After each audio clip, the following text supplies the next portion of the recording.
வணக்கம். எல்லாம் நல்லா இருக்கீங்களா? இன்னைக்கு நம்ம யூடியூப் செல்வி சேனல்ல காளான் குழம்பு செய்ய போறோம். காளான்ல பல வகையான ரெசிபி இருக்குங்க. இன்னைக்கு நம்ம வீடியோல கறி மிஞ்ச அளவுக்கு கறி சுவையில காளான் குழம்புங்க. இந்த ரெசிபி எல்லாருக்கும் பிடிக்கும். வெஜ்ஜு சாப்பிட்றவங்களுக்கு காளான் குழம்பு செஞ்சு கொடுங்க, ரொம்ப விரும்பி சாப்பிடுவாங்க. இந்த காளாங்கறி குழம்பு வந்து பார்த்தீங்கன்னா இட்லியிலிருந்து கீ ரைஸ் வரைக்கும் ரொம்ப நல்லா இருக்கும். எப்படி செய்யலான்னு பார்க்கலாம் வாங்க. வந்து அடுப்பு ஆன் பண்ணிட்டு ஒரு கடாய் வச்சாச்சு. இதை வந்து ஃபஸ்ட்டு நம்ம பொருளை வறுத்துக்கலாம். ஆனியன் போட்டுக்கலாம். அது வணக்கிறதுக்கு கொஞ்சம் ஆயில் ஊற்றிக்கலாம். கொஞ்சமாக ஊற்றினா போதும்.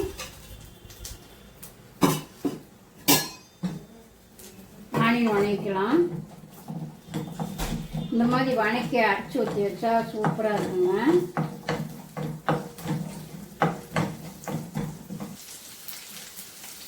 ரெண்டு கொத்து கறிவேப்பிலை போட்டுக்கலாம். பார்த்தீங்கன்னா கொஞ்சம் மல்லித்தூள் போட்டுக்கலாம். மல்லித்தூள் வந்து நம்ம குழம்புக்கு எவ்வளோ தேவையோ அவ்வளோ போட்டுக்கலாங்க. அடுப்பில் சிம்மில் வச்சு வணக்குங்க, இல்லைன்னா கறிவிடும் மல்லித்தூள். நான் ஒரு 2 ஸ்பூன் மல்லித்தூள் போட்டுக்கிட்டேன். இது வந்து பார்த்தீங்கன்னா நாங்கள் ஒரு 4 பேர்த்துக்கு செய்கிறோங்க. உங்களுக்கு எவ்வளோ தேவையோ அவ்வளோ போட்டுங்க. இப்போ 2 பேர்த்துக்கு செய்கிறீங்கன்னா ஒரு 1.5 ஸ்பூன் போட்டிங்கன்னா போதும். சீரகத்தூள் வந்து 1 ஸ்பூன் போட்டுங்க. இந்த ஸ்பூனில் இந்த ஸ்பூனில் 1 ஸ்பூன் போடுறேன். உங்கள்கிட்ட அப்படி இல்லை, தூள் இல்லை அப்படின்னா சோம்பு 1 ஸ்பூனு, சீரகம் 1 ஸ்பூன் போட்டுக்குங்க. வணக்கலாம். இப்போ அப்படி ஒரு கொஞ்சம் சூடு பண்ணி செய்யும்போது, வறுத்து செய்யும்போது நல்லா வாசமாக மணமாக இருக்குங்க. கறி குழம்பு சாப்பிட்ற மாதிரியே இருக்கும் காளான் குழம்பு.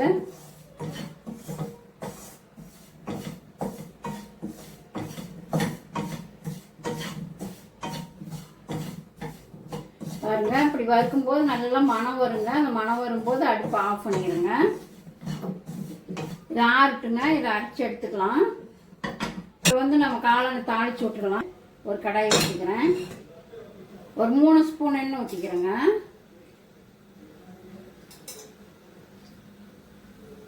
ஒரு 4 கிராம் போட்டுக்கலாம்.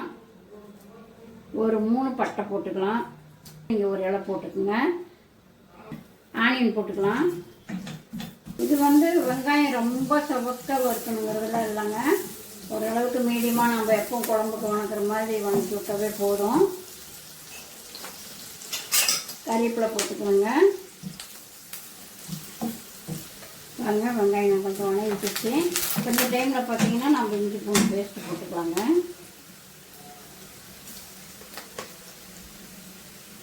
நான் ஒரு 1/2 ஸ்பூன் இஞ்சி பூண்டு பேஸ்ட்டு போடுறேன். ரொம்ப போட்டாலும் நெஞ்சரிங்க. இஞ்சி பூண்டு பச்சை வாசனை போட்டுங்க.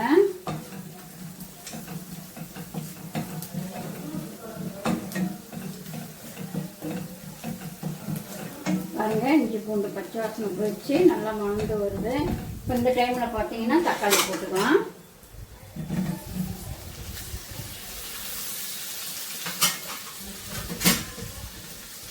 காளான் குழம்புக்கு வந்து அதிகம் புளிப்பு தேவையில்லைங்க. புளிப்பு கம்மியாக இருந்தாலும் நல்லாயிருக்கும். நான் வந்து இது சப்பாத்திக்கு தாங்க செஞ்சு வச்சுருக்கேன். இட்லி, தோசை, சப்பாத்தி, ரைஸுக்கும் போட்டுக்கலாம். நல்லாயிருக்கும் இந்த குழம்பு. சூப்பராக இருக்கும். கறி குழம்பு மாதிரியே இருக்கும்.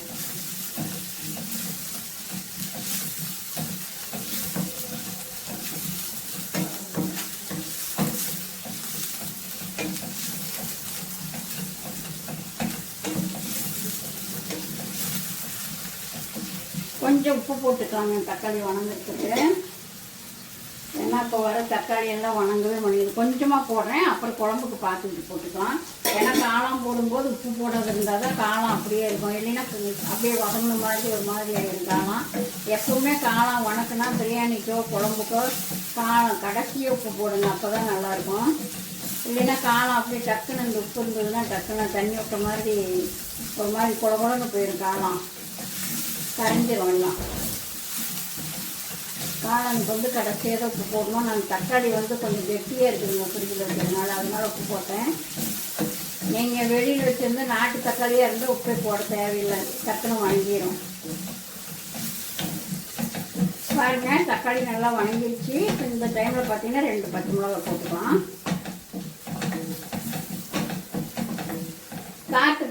நம்ம வந்து கொஞ்சம் வரமிளகாத்தூள் போட்டுக்கலாம். சில்லி பவுடருங்க, வரமிளகாத்தூள் காரத்துக்கு அந்த மாதிரி போட்டுக்கோங்க. உங்களுக்கு காரம் எவ்வளோ வேணுமோ அவ்வளோ போட்டுங்க. நான் வந்து பார்த்திங்கன்னா ஒரு 1.5 ஸ்பூன் போடுறேன்.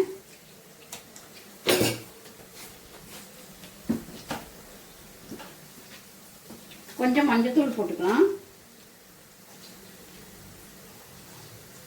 ஒரு 1/2 ஸ்பூன் மஞ்சத்தூள் போடுறேன். ஒரு வணக்கம் வணங்கிக்கலாம். காளான் பாருங்கள், நான் கழுவிட்டு சின்ன சின்னதாக வெட்டி வச்சுருக்கேன். இதை போட்டுக்கலாம். நான் ஒரு பைட்டு காளான் எடுத்துருக்கேங்க. நல்லா வணக்கிக்கலாம் காளானை.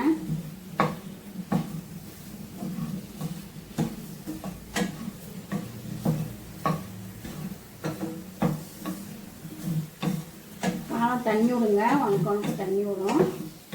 அடுப்பு சிம்மில் வச்சுக்கோங்க.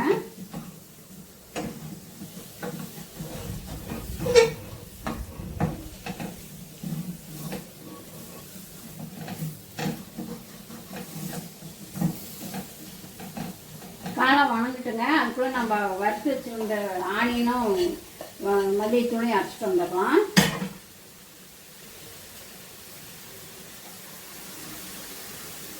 காளான் அப்பப்போ வணக்கி விடுங்க, கிளறி விடுங்க. இன்னும் அடி பிடிச்சிடும்.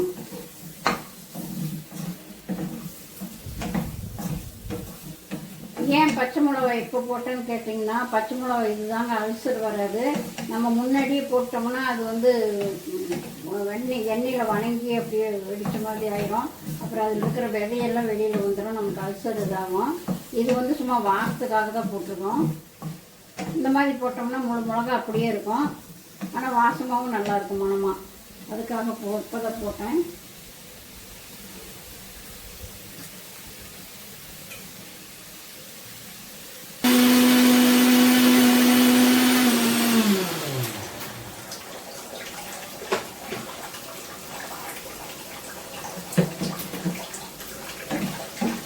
பாருங்க, காளான் நல்லா வணங்கிடுச்சு, தண்ணி விட ஆரம்பிச்சிருச்சு.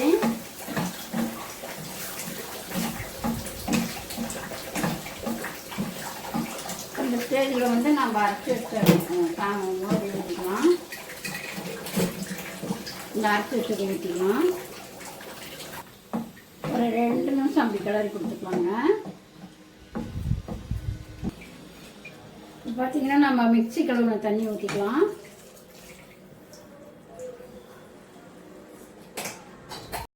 பாருங்கள், எனக்கு கொஞ்சம் குழம்பு திக்காக இருக்குது. நான் கொஞ்சம் தண்ணி ஊற்றிக்கிறேன். உங்களுக்கு எவ்வளோ தண்ணி தேவையோ அந்த அளவுக்கு நீங்கள் குழம்பு வச்சுங்க. இப்போ பார்த்தீங்கன்னா எனக்கு வந்து கொஞ்சம் உப்பு காரெல்லாம் செக் பண்ணிக்கிறேன். எனக்கு உப்பு கொஞ்சம் கம்மியாக இருக்குது. நான் கொஞ்சம் உப்பு போட்டுக்கிறேன். உப்பு காரம் எல்லாம் கணக்காக இருக்குங்க. கொஞ்சம் வேகட்டும். பாருங்கள், குழம்பு நல்லா கொதிக்குது. இந்த டைம் பார்த்தீங்கன்னா கொஞ்சம் தேங்காயும் கசகசா இருந்தால் போடுங்க, அல்லது முந்திரி இருந்தால் போடுங்க. 2ல் எது இருக்குதோ அதை போட்டு கொஞ்சம் அரைச்சி ஊற்றி வச்சுக்கலாம். உங்களுக்கு குழம்புக்கு ரெடி ஆயிடுச்சுன்னு பார்க்கலாம். பாருங்கள், ரெடி ஆயிடுச்சு. நான் தேங்காயெல்லாம் எதுவுமே போடலைங்க. உங்களுக்கு தேவைன்னா தேங்காய் அரைச்சி ஊற்றிக்கிங்க. தேங்காயில் வந்து கொஞ்சம் கசகசா முந்திரி போட்டு அரைச்சி ஊற்றிக்கிங்க. டேஸ்ட் இன்னும் சூப்பராக இருக்கும். குழம்பு எப்படின்னு பார்க்கலாம் வாங்க. பாருங்கள், சூப்பராக ரெடி ஆயிடுச்சு. நல்லா எண்ணெய் பிரிஞ்சு வந்துடுச்சு.